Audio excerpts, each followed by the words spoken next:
CNN political commentator and Republican political consultant Margaret Hoover, and chairman of the American Conservative Union and former political director for President George W. Bush, Matt Schlapp. First, personal note, we know that President George H.W. Bush, is in the hospital. Please extend all of our sympathies to the family, and we hope him a recovery, Matt. Yeah, absolutely. A great patriot, served his nation with honor, and we all think of him today. And we'll leave the political implications out alone. It's always family first for the Bushes. If they need to be by their father's side, President Bush would certainly be there. We all expect that. All right, something that we don't expect. President-elect Donald Trump says everybody's got to be able to be covered. That has to be there.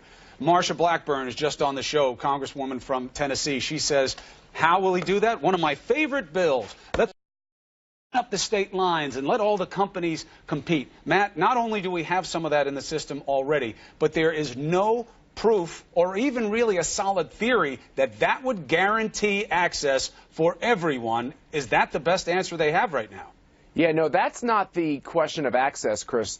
Buying insurance policies across state lines is about getting the type of insurance plan that's custom for you. Remember, what Obama did in Obamacare is he said we all had to have certain minimum requirements in our health insurance. So people like me lost the health insurance we wanted, and I had to have health insurance that covered a bunch of things I don't need and I don't want. But that was her answer, Matt. When she was asked, how is he going to do this? She said, one of my favorite bills, cross state line. Well, that is not an answer to that problem. Do you acknowledge that? I do acknowledge that the better answer is to say if you get rid of the mandate or the fee or whatever the Supreme Court wants to tell us it is, this idea that everyone has to get insurance, it now becomes voluntary. So there will be people who choose not to get health insurance. But the absolute best way to solve this question of access to health insurance, because we already have access to health care, is this question of treating the individual like you treat the corporation. If the corporation gets to write off all their health care insurance costs,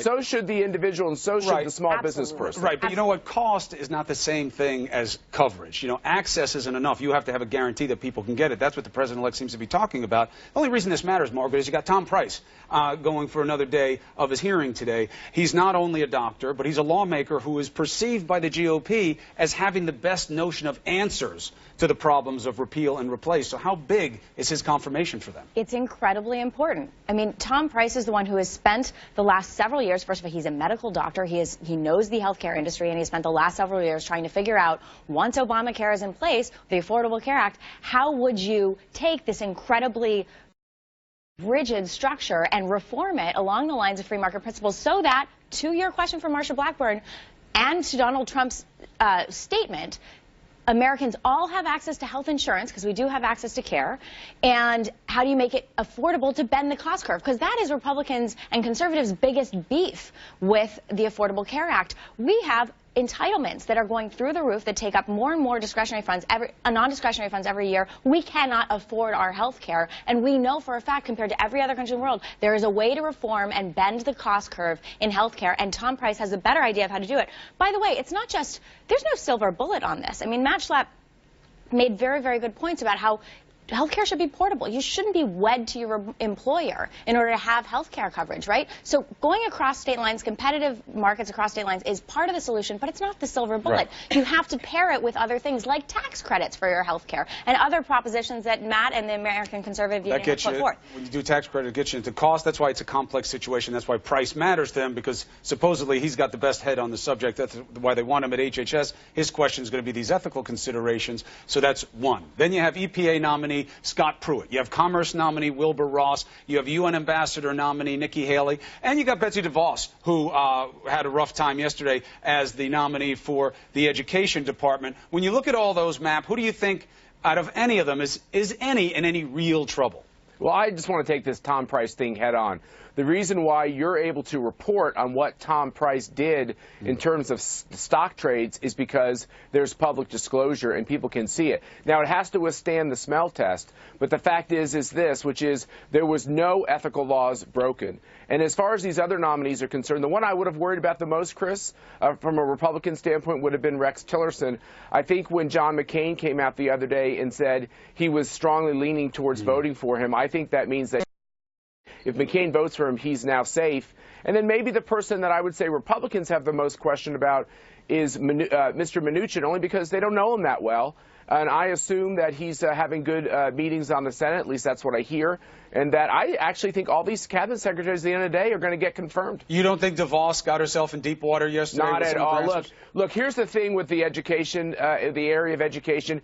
You're either with the teachers' unions or you take them on. She's had a history of challenging them, and so she will get 52 Republican seats, and all the people who are in the pocket of the teachers' unions will probably be against her, and it's a shame, and it's why kids are not getting the type of educational choices they need in this country. When she was asked about guns in schools, though, which is obviously a hot-button issue with a lot of those senators up there, she referred to a school that had a gun in there to fight off grizzly bears. You know, not exactly the most complete answer to that Let me question. tell you, I have 5 little girls who are at school today. It would not bother me at all if there was a security guard who was armed in case some madman was able to get into the school. I got you. I'm just saying, if I asked you a question about it, you probably wouldn't talk to me about the need to repel grizzly bears. Last beat on this depends Tom on where Price you thing. live. Matt said, in most places, right? Matt, it was a little bit of an odd answer.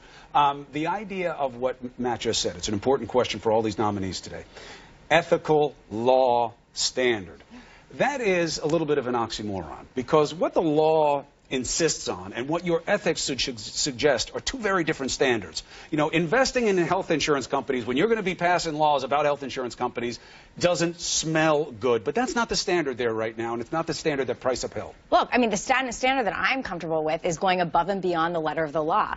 Be transparent. Fully break with your commitments. But, you know, that's not what the president-elect has done. The president-elect has chosen not to share his tax returns, and he's chosen not to make a clean break with his business. So that has set this standard for not ambiguity, but a lower threshold for transparency. And to me, that's unfortunate. But I just want to say one thing about Betsy DeVos. Betsy DeVos is on the education reform movement is political, not in the weeds, policy oriented. And so what she is doing is she's going to take a strong political stand in the Department of Education, which we know if you're going to get American reading scores up above 27th, which is where they are, and math above 17th, this is a political fight. Education reformers actually already tried this. Education policy wonks have tried this. What you need is